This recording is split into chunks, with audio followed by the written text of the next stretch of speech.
When I was very much younger, I used to wonder why people stayed so long in certain houses. For instance, you've been there for 10 years, for 15 years. No, it's not their house, like a rented apartment. I just wonder, like, aren't you bored? Why wouldn't you just move to another place, even if you don't have your own house at the moment? I saw, like, no, it can never be me. Maybe max 5 years in a house.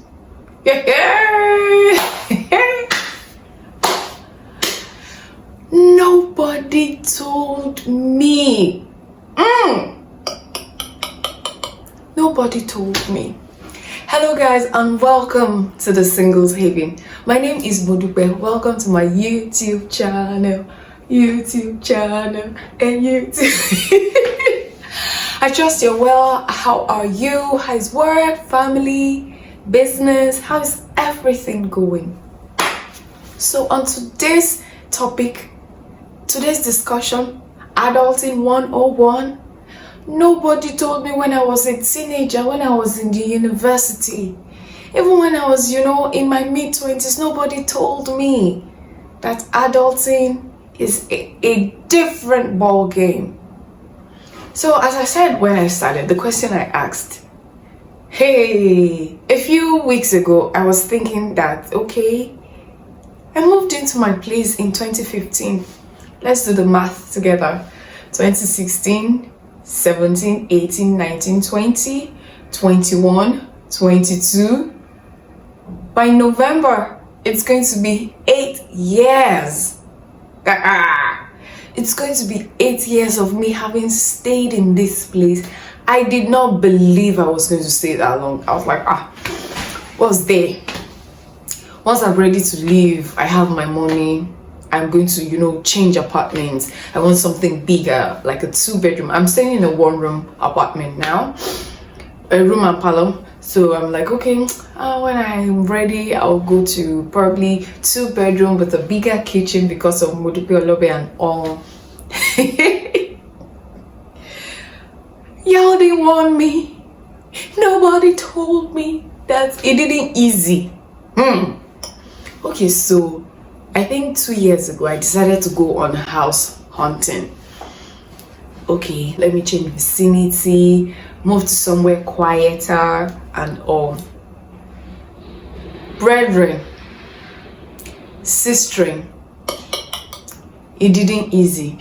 First and foremost, the houses that I was seeing in the areas I was checking, no one make it at all.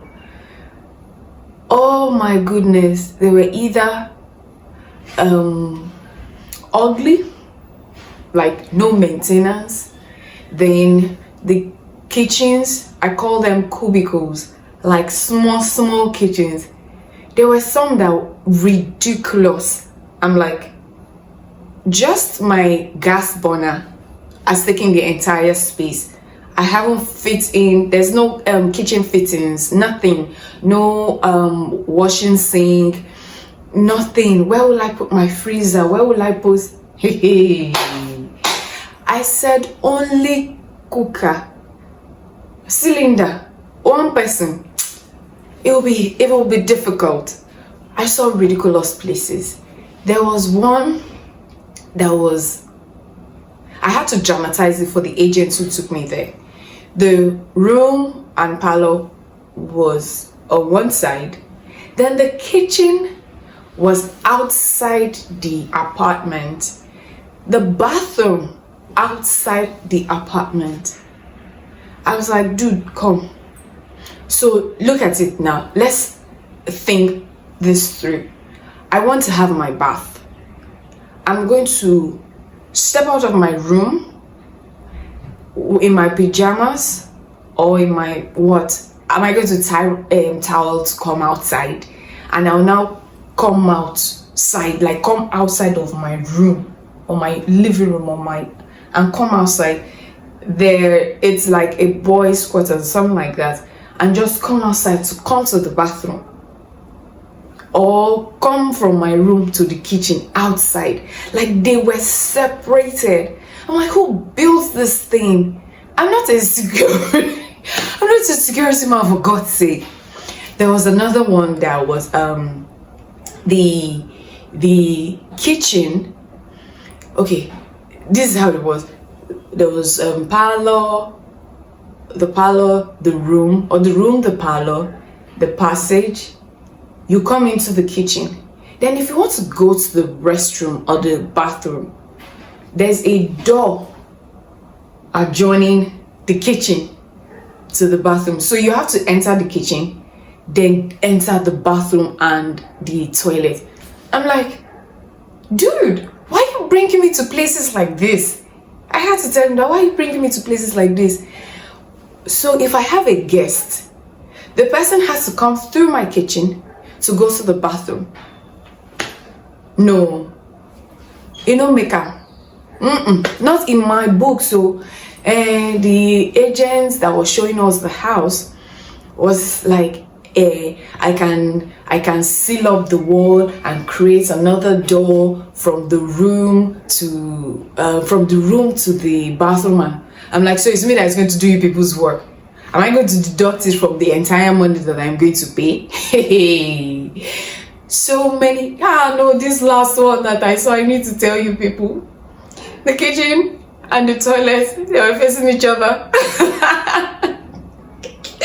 So if you quickly want to do, if you want hot business, number 2, hot is worrying you and you're in the kitchen. You just dash from the kitchen to the living room, to the toilet, finish in the toilet, dash back into the kitchen. Money, okay. I said, okay, maybe it's because of my budget, Can never be me. Yeah, all those places. I generally remained in my one room and parlor. I painted it and did small lighting in my living room, brightened it up, got wall painting from my cousins. Then finally the one that I did in paint and sip a couple of last month, I hung it on my wall just to give it, a new feel, a different look and all. My dear single people, in this Lagos, if you want to get a house, my advice to you is, when you see something you like, please ask about the Nepa bill. Ask about the Nepa bill, be it postpaid, be it prepaid, because Nepa, I see shege for their house, for their hand when I moved to this my place. Nobody told me, I'm here warning you people now.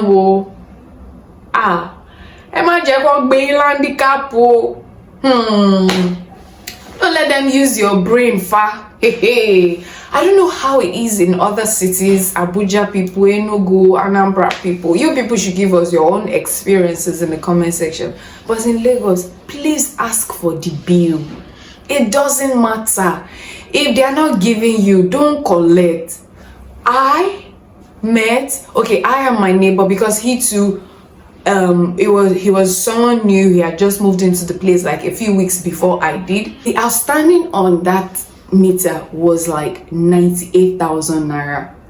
The thing is, we didn't see any physical meter on the wall in that compound. Apparently, we heard that it's been removed.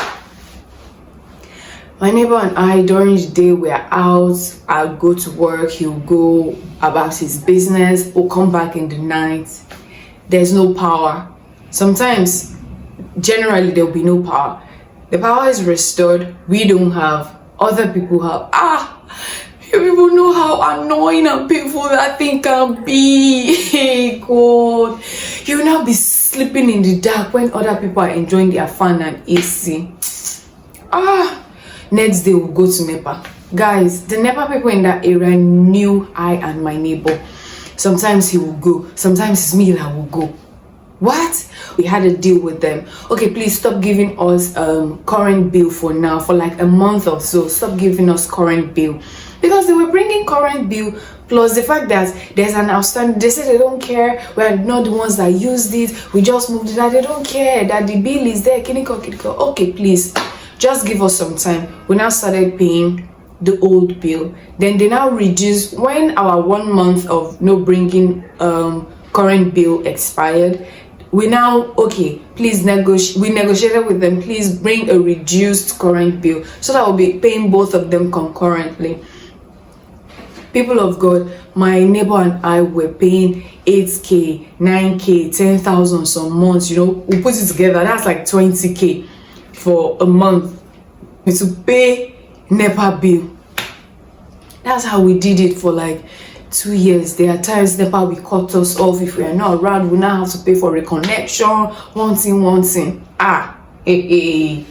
That's how we paid though. Thankfully, my sister was with me at this time, so she'll bring some, I will bring some, merge it together. Man, I used to feel for my neighbor because he was the only one. He covered 8k, 9k, sometimes 10k. That's how we now were able to pay off that outstanding. We told the landlord, he said he's not the one, something. They kept saying, the caretaker kept saying that they sent 30,000 to my neighbor, and my neighbor said nobody sent anything to him. Well, we paid it off because we didn't have a choice. We're tired of staying in the dark. Sometimes we'll be tired, we'll just be like, oh, Nepa na you unasabi. They won't be power for like a couple of days and all that. Then I didn't even have a freezer. I don't think I even had a fridge when I didn't have a fridge when I first moved in. Please if you're moving anywhere, be it postpaid, prepaid, ask for the outstanding. If it's something that you know that okay, maybe it's 15k, 20k, you know that you can balance it, have a discussion with the caretaker, have an agreement.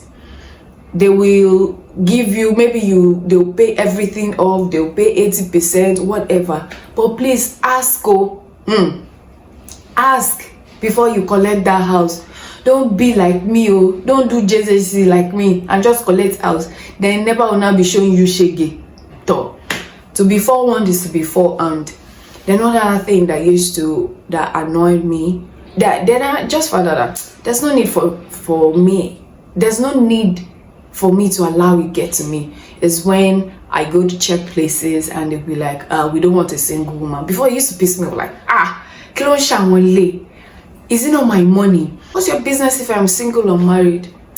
After a while, I was just like, I should be emotionally intelligent about this thing. Let me just wash my, once they say, we don't want single woman, I just wash my hands.